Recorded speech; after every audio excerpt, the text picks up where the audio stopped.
Hi സുഹൃത്തുക്കളെ, ഞാൻ കമൽ കരകുളം. എല്ലാവർക്കും എൻ്റെ ചാനലിലേക്ക് സ്വാഗതം.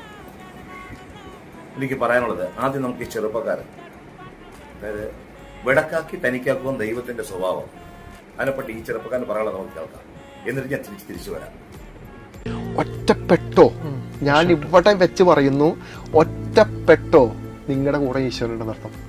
നിങ്ങൾ തനിച്ചായോ, നിങ്ങളുടെ കൂടെ ഈശ്വരനുണ്ടെന്ന് അർത്ഥം. നിങ്ങൾ കരയുന്നുണ്ടോ, നിങ്ങളുടെ കൂടെ ഈശ്വരനുണ്ടെന്ന് അർത്ഥം. നിങ്ങൾ മരിക്കാനാണോ നിൽക്കുന്നത്, നിങ്ങളുടെ കൂടെ ഈശ്വരനുണ്ട്. കാരണം എന്താ, ദുഷ്ടന്മാർ ഒരിക്കലും മരിക്കില്ല. റോമി, അപ്പോ ആ സഹോദരൻ പറഞ്ഞത് എല്ലാവരും കേട്ടുകയാണെന്ന് ഞാൻ വിശ്വസിക്കുന്നു. ഞാൻ ഒന്ന് ചോദിച്ചോണ്ട് സുഹൃത്തുക്കളെ,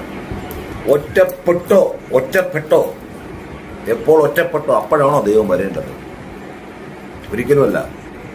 ദൈവം എന്തിനാ ഒരാൾ ഒറ്റപ്പെടുത്തണം? അതിന്റെ പറയുന്നതിന് ദൈവത്തിന്റെ ചതിയ വിടക്കാക്കി തനിക്കാക്കുക എന്നുള്ള ലക്ഷ്യം.